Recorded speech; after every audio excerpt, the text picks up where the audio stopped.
আদালতের কড়া নির্দেশ, আইনি নিষেধাজ্ঞা উপেক্ষা করে শেষ পর্যন্ত মার্কিন প্রেসিডেন্টের সরকারি বিমান এয়ার ফোর্স ওয়ানে চেপে বেইজিংয়ে নামলেন বিলিয়নিয়ার ইলন মাস্ক। শুধু ইলন মাস্ক নন, সঙ্গে ছিলেন অ্যাপেলের টিম কুক এবং এনভিডিয়ার জেনসন হুয়াংয়ের মতো বিশ্বসেরা বিজনেস টাইকুনরা। এখন প্রশ্ন হলো, ডোনাল্ড ট্রাম্প কেন হঠাৎ তার সাথে থাকা পুরনো সব বিরোধের অবসান ঘটিয়ে এই বিজনেসম্যানদের এত আপ্যায়ন করতে শুরু করলেন? কেনই বা নিজের অতি গুরুত্বপূর্ণ চীন সফরে তাদেরকে বগল দাবা করে সাথে নিয়ে গেলেন? মূলধারার মিডিয়াগুলো সাধারণভাবে একে বাণিজ্য সফর বললেও আন্তর্জাতিক সংবাদ সংস্থা আল জাজিরা ইঙ্গিত দিছে এর পিছনে লুকিয়ে আছে এক ভয়ঙ্কর ভূ রাজনৈতিক মাস্টার প্ল্যান।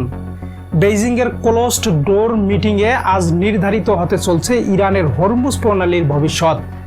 আজ মামুন মিডিয়ায় আমরা উন্মোচন করব এই গোপন সফরের আসল সত্য। বিশ্ব রাজনীতির সমস্ত সমীকরণ এক রাতে ওলট পালট হয়ে গেছে। ইরান আর আমেরিকার মধ্যকার চলমান যুদ্ধ পরিস্থিতির মাঝেই ডোনাল্ড ট্রাম্পের এই আকস্মিক চীন সফর আন্তর্জাতিক কূটনীতিতে বড় ধাক্কা। এই সফরটি মূলত গত মার্চে হওয়ার কথা থাকলেও মধ্যপ্রাচ্যের উত্তেজনার কারণে পিছিয়ে গিয়েছিল। ডোনাল্ড ট্রাম্প খুব ভালো করেই জানেন, সামরিক শক্তি দিয়ে ইরানকে থামানো যতটা কঠিন, চীনের অর্থনৈতিক ও প্রযুক্তিগত প্রভাব খাটিয়ে তেহরানকে কোণঠাসা করা তার চেয়ে অনেক সহজ। কিন্তু এই মিশনের পেছনে শুধু রাজনীতি নয়, লুকিয়ে আছে একবিংশ শতাব্দীর সবচেয়ে বড় সাইবার এবং স্যাটেলাইট যুদ্ধের নীল নকশা।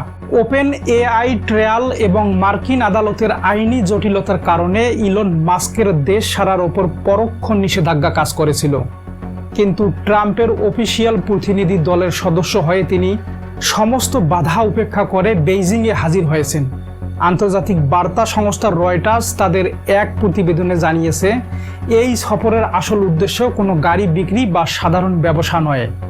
পারস্য উপসাগরে ইরান এমন একটি উন্নত জ্যামিং প্রযুক্তি ব্যবহার করেছে যা মার্কিন রণতরীগুলোর ন্যাভিগেশন সিস্টেমকে পুরোপুরি অন্ধ করে দিয়েছে। ডোনাল্ড ট্রাম্প ইলন মাস্ককে সাথে নিয়েছেন কারণ এই জ্যামিং কাটার একমাত্র চাবি রয়েছে স্টারলিংক স্যাটেলাইটের কাছে। বেইজিংয়ের টেবিলে মূল আলোচনা চলছে চীন যেন ইরানকে এই জ্যামিং প্রযুক্তি সরবরাহ করা থেকে বন্ধ থাকে, যার বিনিময়ে মাস্ক চীনের বাজারে টেসলার জন্য বিশেষ সুবিধা দিবেন। এই সফরে ট্রাম্পের সাথে শেষ মুহূর্তে যুক্ত হয়েছেন এনভিডিয়ার জেনসন হুয়াং এবং অ্যাপেলের টিম কুক। আলাস্কায় বিমান রিফুয়েলিং করার সময় ডোনাল্ড ট্রাম্প সরাসরি ফোন করে জেনসন হুয়াংকে এই সফরে ডেকে নেন। কেন এই টেক জায়ান্টদের এত গুরুত্ব দেওয়া হচ্ছে?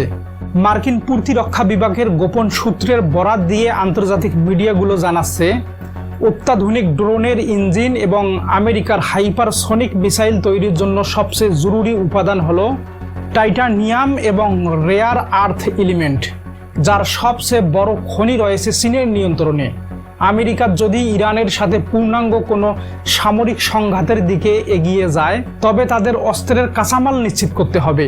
ডোনাল্ড ট্রাম্প মূলত শি জিনপিংকে এই প্রস্তাব দিচ্ছেন যে আমেরিকা ইরানকে কাবু করার সময় চীন যেন তাদের এই খনিজ সরবরাহ বন্ধ না করে দেয়। তেহরান মনে করে চীন তাদের সবচেয়ে বড় অর্থনৈতিক এবং সামরিক মিত্র, কারণ ইরান তাদের উৎপাদিত তেলের প্রায় 90% চীনের কাছে বিক্রি করে। কিন্তু ব্রিটিশ সংবাদ মাধ্যম দ্য গার্ডিয়ানের এক বিশেষ কলামে বলা হয়েছে, পর্দার আড়ালে চীন অলরেডি ইরানের পুরো শাসন ব্যবস্থার উপর তাদের ডিজিটাল নিয়ন্ত্রণ প্রতিষ্ঠা করে ফেলেছে। ইরানের ব্যাংকিং সিস্টেম এবং সামরিক ড্রোন কন্ট্রোল ওয়্যারের একটা বড় অংশ চীনের তৈরি প্রযুক্তি দিয়ে পরিচালিত হয়। ডোনাল্ড ট্রাম্প বেইজিংয়ে এসে শি জিনপিংকে এমন একটি ডিল অফার করেছেন যেখানে আমেরিকা সরাসরি ইরানের ওপর কোনো বোমা ফেলবে না।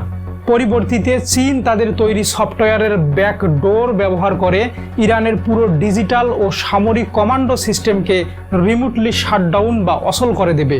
বিনিময়ে আমেরিকা চীনের তৈরি পণ্যের ওপর থেকে বিলিয়ন ডলারের বাণিজ্য শুল্ক এক রাতে তুলে নেবে।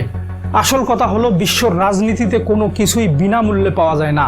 চীনের প্রেসিডেন্ট শি জিনপিং ট্রাম্পের এই বড় আবদার সহজে মেনে নেবেন না। ট্রাম্প বেইজিংয়ে পৌঁছানোর ঠিক আগেই চীন তাদের 4টি লাল রেখা বা রেড লাইন স্পষ্ট করে দিয়েছে, যার শীর্ষে রয়েছে তাইওয়ান ইস্যু। হংকং ভিত্তিক সংবাদ মাধ্যমগুলোর মতে, চীন যদি আমেরিকার অনুরোধে ইরানকে ব্যাকফুটে যেতে চাপ প্রয়োগ করে, তবে তার বিনিময়ে তারা ট্রাম্পের কাছ থেকে দুটি বড় সুবিধা আদায় করে নেবে। প্রথমত, তাইওয়ানের ওপর চীনের ভবিষ্যৎ সামরিক বা রাজনৈতিক আধিপত্যের বিষয়ে আমেরিকাকে নীরব থাকতে হবে। দ্বিতীয়ত, চীনের অর্থনৈতিক সার্বভৌমত্বে কোনো আঘাত করা যাবে না। অর্থাৎ মধ্যপ্রাচ্যে নিজের আধিপত্য টিকিয়ে রাখতে ট্রাম্প হয়তো তাইওয়ানের ভাগ্য চীনের হাতে ছেড়ে দিতে চলেছে।